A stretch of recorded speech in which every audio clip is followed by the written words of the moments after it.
l'opposition et la résistance au commerce, elle a gagné toutes les branches de l'opinion publique. Il y a l'impression maintenant chez les Américains que le commerce profite à tout le monde, à commencer aux multinationales, mais pas aux Américains. Ce qui n'est pas faux. Because that's all America exports. It's guns, missiles, and tanks. That's it. We need to bring production back to America. Entre 2001 et 2008, il y a à peu près 2 400 000 emplois qui sont partis, qui ont disparu, soit parce qu'il y a eu des importations massives, soit parce qu'ils sont partis à l'étranger en délocalisation, etc. Donc, c'est surtout à l'heure actuelle une période de grand désarroi.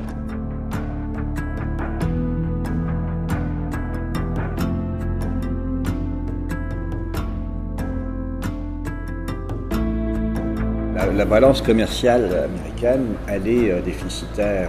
Le phénomène n'est pas nouveau. Donc, si on regarde un peu les comptes extérieurs des États-Unis depuis la guerre, les États-Unis sont passés, je dirais, au travers de 2 grandes périodes. La première période, c'est la période qui va de l'après-guerre aux années 70. Les États-Unis sortent de la Deuxième Guerre mondiale, c'est la première puissance au monde, des excédents commerciaux. Donc, c'est une première période, je pense qu'il faut bien avoir bien placé, parce que c'est une période où le commerce n'était pas considéré comme quelque chose d'important. C'était quelque chose d'important, oui, dans la mesure où les États-Unis a exporté, importé des marchandises, mais c'est une période où le commerce représentait peut-être 5% du PIB. La croissance, à l'époque, était également aussi orientée vers le plein emploi, vers l'économie domestique, l'économie intérieure. La deuxième période, alors, elle commence, je dirais, avec les années Reagan.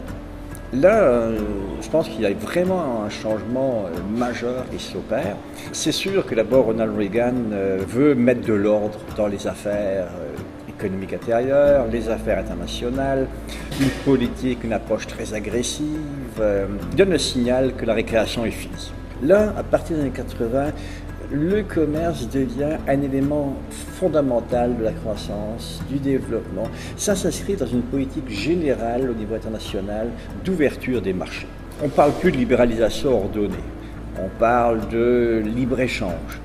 On touche toutes sortes de domaines, la propriété intellectuelle, les investissements. Bref, c'est la grande machine qui est ouverte de la libéralisation des échanges. Pas simplement, on y va étape par étape, progressivement. C'est le bulldozer qui est en marche.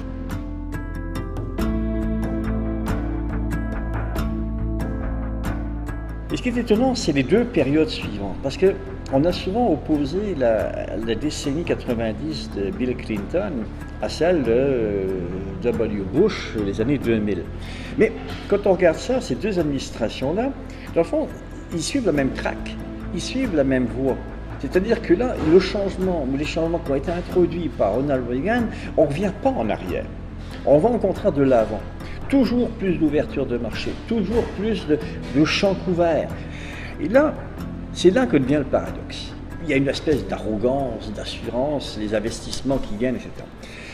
Et là, quand on regarde un peu tout ça, on voit que les politiques, dans les 2 cas, ont énormément de difficultés à avancer.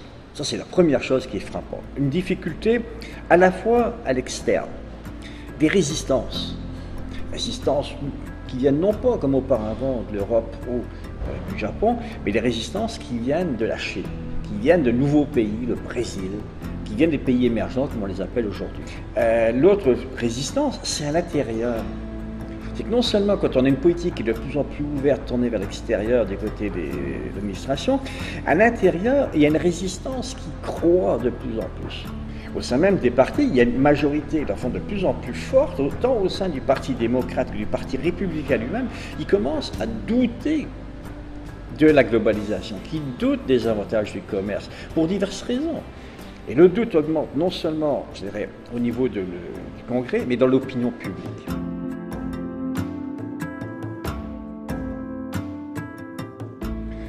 On a l'impression, à partir des années 90, ce déficit se creuse. Non seulement il se creuse, mais on a vraiment l'impression que chaque fois que les États-Unis signent un accord de libre-échange, le déficit augmente encore plus.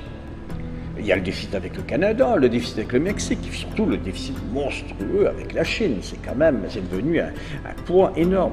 Parce que dans le fond, Obama hérite d'une situation, c'est très difficile pour les États-Unis, tellement ils sont liés à l'extérieur, de se refermer.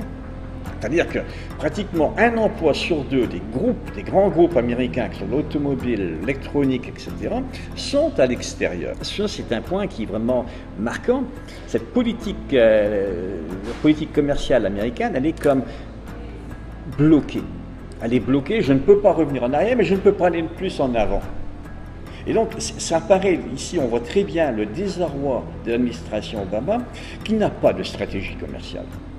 N'ayons pas peur des mots, ils ne sont pas capables de définir une stratégie.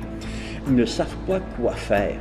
Ils ne savent pas quoi faire, non seulement avec ce déficit qui est énorme, qu'on a du mal à résorber, qu'on a d'autant plus de mal à résorber que ce déficit est alimenté par les mutations américaines elles-mêmes, qui est alimenté aussi par un yuan qui est sous-évalué. Bon, il y a toutes sortes de facteurs, mais ça empêche que ce déficit-là n'est pas capable de le prendre à bras-le-corps. Et en même temps, l'administration Obama ne peut pas faire comme les administrations précédentes. L'administration précédente qui se dit « le déficit n'est pas grave, on va ouvrir les marchés, continuons à ouvrir les marchés, on va le résorber, il va se résorber naturellement. » Ça ne marche pas, parce que plus j'ouvre les marchés, plus il grossit.